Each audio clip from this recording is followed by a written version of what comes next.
الشيخ جعفر الإبراهيمي يطيع على الجرح.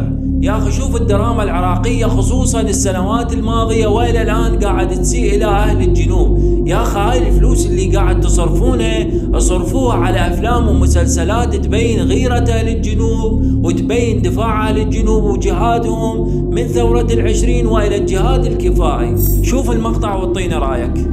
اي طيب انتم ذولا اللي تعدون المسلسلات، يعني ليش اغلب مسلسلاتنا شماغ وشراويه ومنجل ومرته تهوس عليه صيع عليه ويما جواميس اثنين ثلاثه، وحتى يطلعوه بدرجه ابتذال ودرجه سخريه ووضع مع الاسف يعني. وحتى انتم جنابكم يعني ما عندكم اعتراف ترى، بس احنا نسولف. الا ارجوك لو تقرا تاريخ العراق من السابق والحاضر، ترى تاريخ العراق كله والله بلا تعصب كله يتركز بالجنوب، الشعر القليل والشعر الشعبي والأحزاب والإمكانيات الأدبية والكرم والوظائف العامرة بالضيافة. زين ليش هذا كله ما يذكر بالدراما؟ تذكر بس الجواميس ومرته تهوس عليه ولابس الأشماغ وبدون عقال. القنوات